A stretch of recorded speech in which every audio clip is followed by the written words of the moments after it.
pollution problems at the plant, at the Temple Inland Fiberboard plant.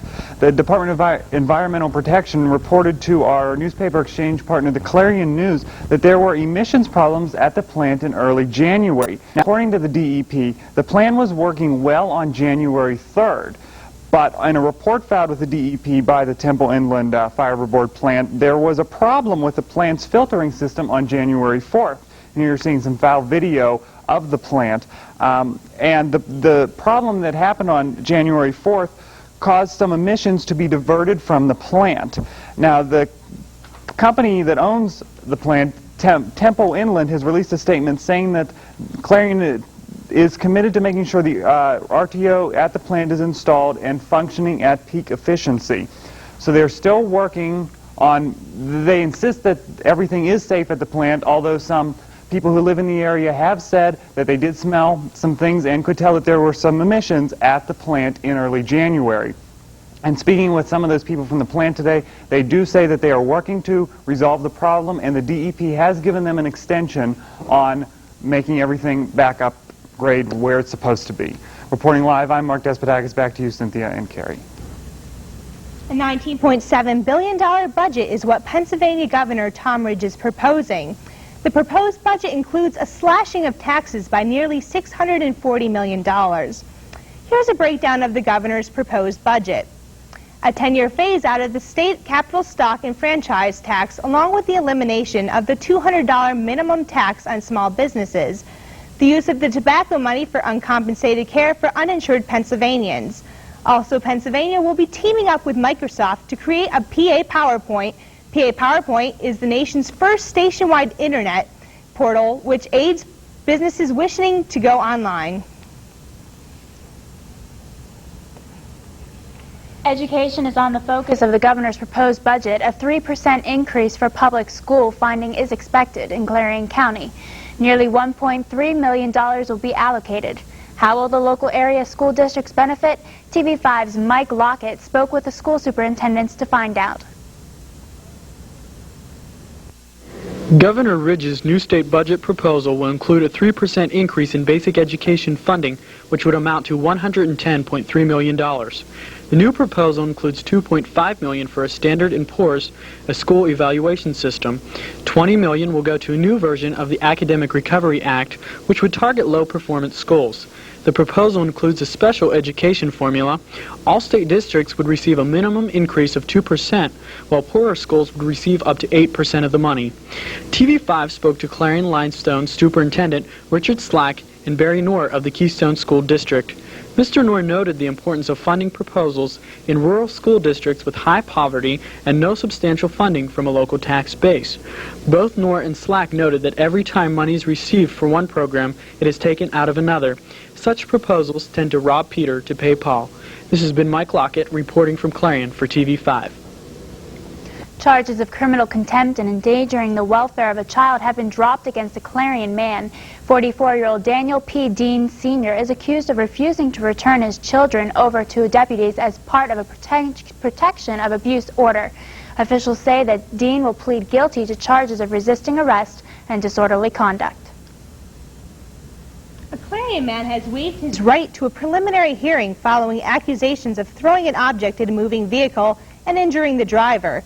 20-year-old Joshua Berlin is charged with propulsion of missiles and simple assault. The incident occurred back in June 8th along Route 322. The woman suffered a cut on her neck following the incident. An update on the story we first brought you yesterday. 4 of 11 members of the Clarion County Facilities Planning Commission have resigned. The third meeting of the committee occurred this morning in the existing Children and Youth Services building. Commissioner Donna Hartle told TV5 News that the commissioners are now searching for a new chairman of the Planning Commission. She also said that she would like to see the committee continue. As more details become available, we will bring them to you. The cause of death has been revealed in the case of an Oil City woman. 46-year-old Sharon Surratt died of blunt force trauma to the head. Surratt was pronounced dead at UPMC Presbyterian Hospital in Pittsburgh following a January 22nd car accident in Oil City. The investigation is continuing this evening into the cause of a chemical tank fire which occurred at the Whitco Chemical Company in Butler County. The fire burned a holding tank containing a petroleum byproduct. One employee suffered minor injuries in the fire. Coming up after the break, a Clarion University student is pursuing a special assignment. Get the details coming up. Plus, is fish all that it is cracked up to be? Find out coming up in Health Beat. All this and more as TV5 News brings coverage closer to home.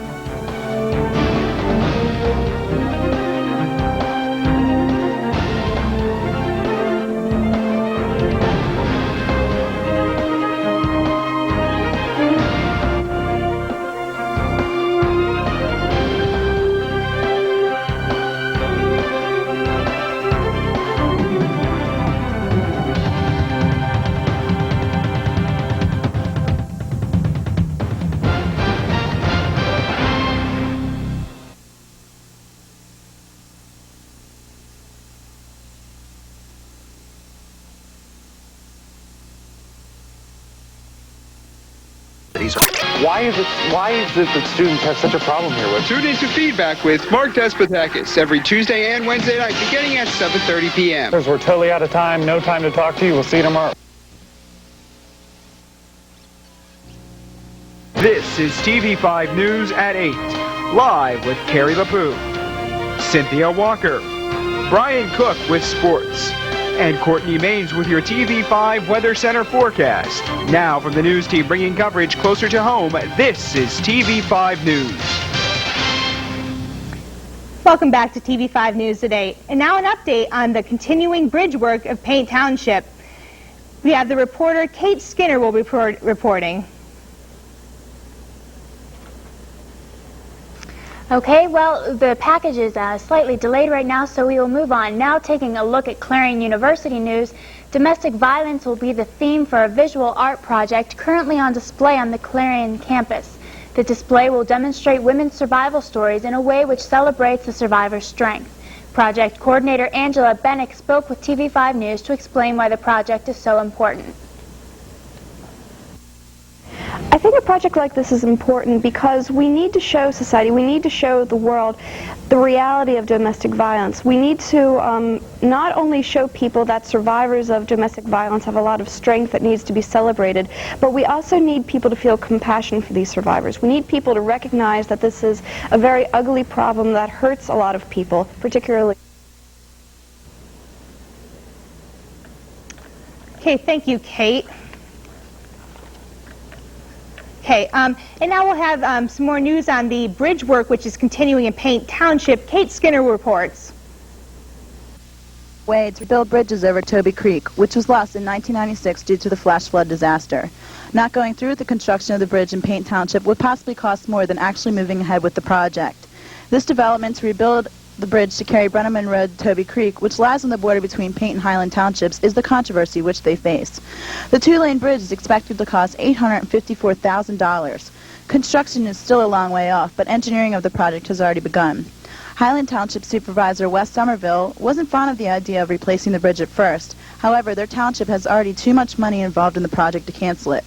Paint Township Supervisor Ed Bouch agrees with Highland Township. He thinks it would be unwise if they spend $100,000 and don't take advantage of the bridge.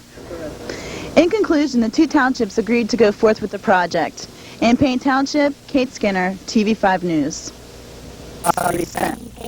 Also in Clarion University news, the Vocal Chamber concert, originally scheduled for February 20th, has been canceled. The concert has been rescheduled for fall of 2000. That's a look at news from Clarion University. Clarion Borough Police are investigating a fight between residents of Fern Street and members of a Clarion University fraternity. Police tell our newspaper exchange, the Clarion News, that a party was being held at the residence on Fern Street when a member of the fraternity attending the party was asked to leave. He said he would return later with some of his brothers. The suspect is charged with riot, burglary, criminal trespass, criminal mischief, and aggravated assault. You can read more about this story and more in tomorrow's edition of the Clarion News. In state news, State Representative Frank Gigliotti says he will not seek reflection as he faces federal criminal charges. The Democrat from Allegheny County joins two Republican state representatives, Tracy Seifert and Thomas Druce, who have not decided to run for the new term, as their court dates are near. Gigliotti is charged with fraud and influence peddling. Pennsylvania's First Lady Michelle Ridge is spending this evening in a Harrisburg hospital following an accident last night. Mrs. Ridge was shopping at a suburban Harrisburg mall when she slipped on a patch of ice. She broke her ankle in 3 places, but doctors say that Mrs. Ridge will be able to return home tomorrow. Cambria County authorities have identified the woman who was killed in a house fire just outside of Johnstown. 49-year-old Shirley Berkey died Monday night after calling 911. An autopsy yesterday showed that Berkey had a blood alcohol level of 0.24.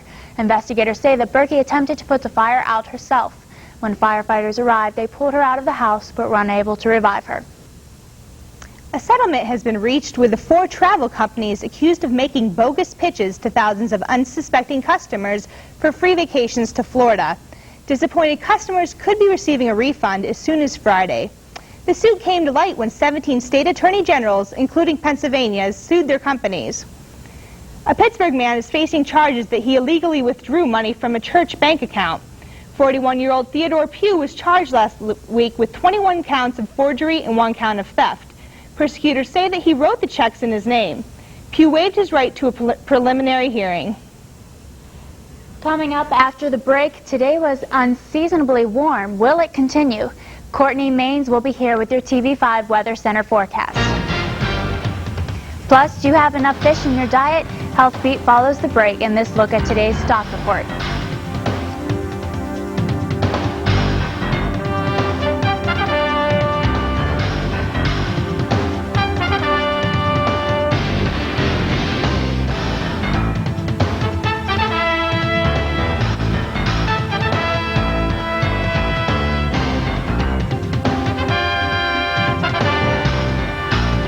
Standing out from the crowd is easy when you stop in at Fashion Bug, located in a Clarion mall.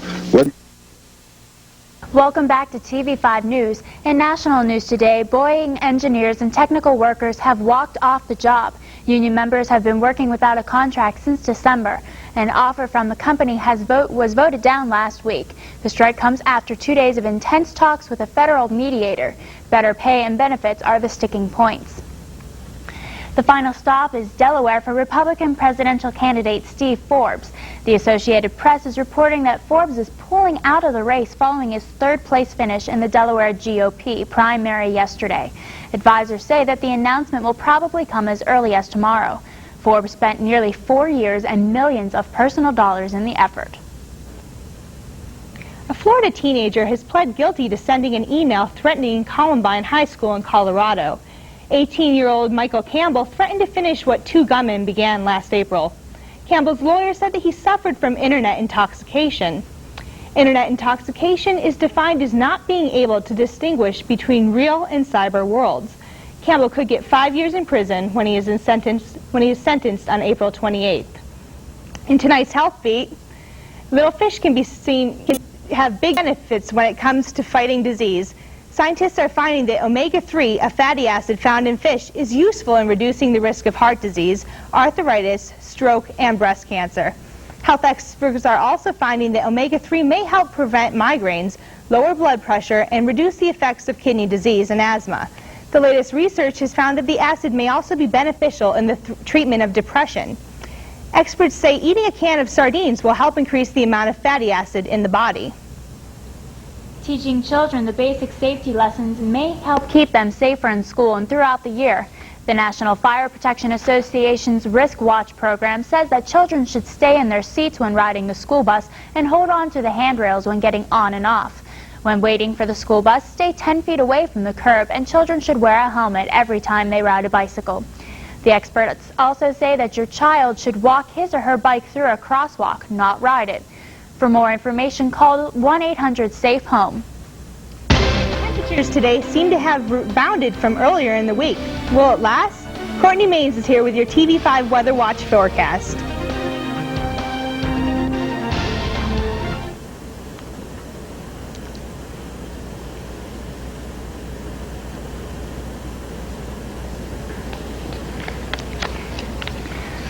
Well, having technical problems, that's coming up after a break in sports. The only undefeated team in men's college basketball suffered a devastating loss. The details will be next.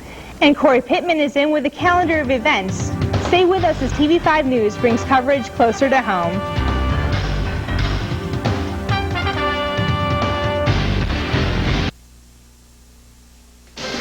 other stations are showing their boring programming, only one station is bringing news coverage closer to home. Now a story you'll hear first on 5. Every Tuesday and Wednesday night at 8 p.m., join the area's news leader, TV5 News. Tune in for the latest in local, regional, state, and national news. Plus, with our newspaper exchange partner, the Clarion News, teaming up to bring news coverage closer to home every Tuesday and Wednesday night at 8 p.m. Well, that didn't last long. This guy is really funny. Me? Ace are my new friends. Are you into it? Call 4-H or check out our website at areyouintoit.com. And now TV5 weather with Courtney Maines.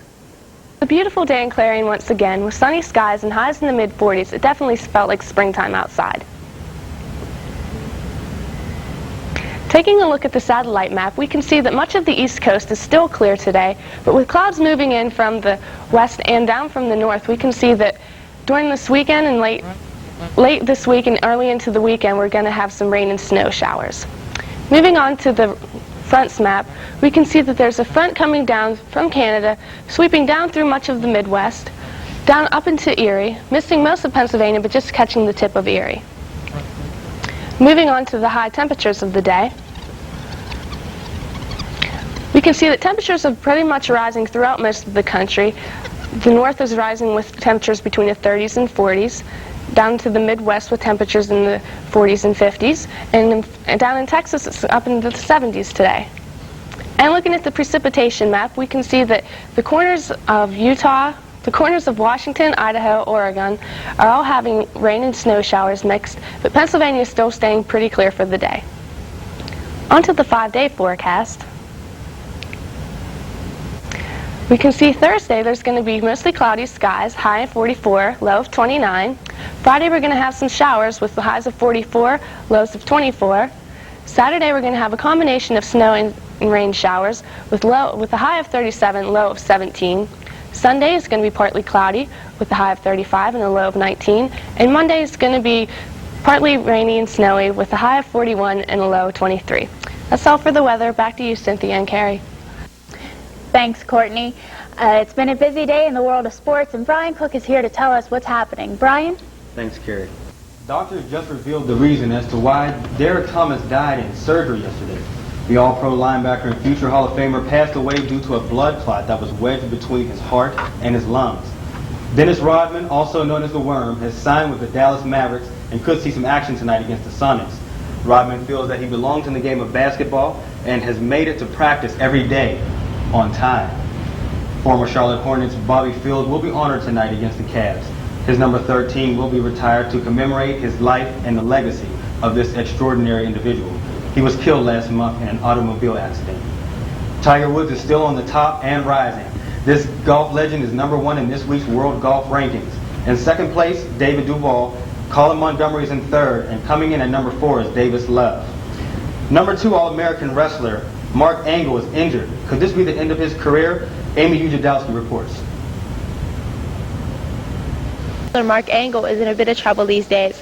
Number 2 in his weight class and holding a record of 23-2. Angle is no stranger to success, but now with a knee injury, that success may be put on pause. Well,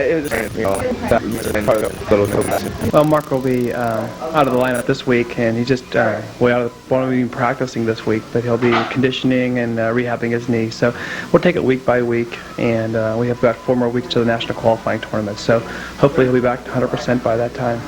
Hopefully this setback will not be a major issue in Mark's future career. Reporting for TV5 News, I am Amy Jadowski. Thanks, Brian. And now Corey Pittman joins us with this week's community calendar in tonight's installment of Entertainment Beat. Good evening and welcome to the Entertainment Beat Community Calendar. On Thursday, February 10th, the University Activities Board will host Ultimate Imaging in the Gemmel Multipurpose Room from 2 to 8 p.m. Friday the 11th is UAB Spirit Day. Admissions Day begins at 9 a.m. in 248 Gemmel. Minority Student Services will hold a Valentine's Day Jam on Saturday in the Gemmel Multipurpose Room at 10 p.m. On Monday, a guest recital will be held with Daryl Taylor in Hart Chapel at 7:30 p.m. And remember, tickets for next week's musical, Into the Woods, can be reserved at the information desk in Gemmel. The musical runs Wednesday night through Saturday night. Join me again next week to find out what's going on in Clarion. For Entertainment Beat, I'm Corey Pittman, and this is TV5 News. As Valentine's Day is just around the corner, romances are heating up in many offices. But you may want to think twice before spicing up the workday. Management consultant Andrew Sherwood warns that courting love at work could end in court. He says that what one might perceive as harmless flirting may be considered sexual harassment by another. Love in the office could also lead to conflicts of interest or even worse, the fact of seeing your ex every day. That's TV5 News at 8. Tune in next Tuesday at 8 p.m. with Christy Herman and Carolyn Kelly. For the entire TV5 News team, I'm Cynthia Walker. And I'm Carrie LaPoo. Have a good night.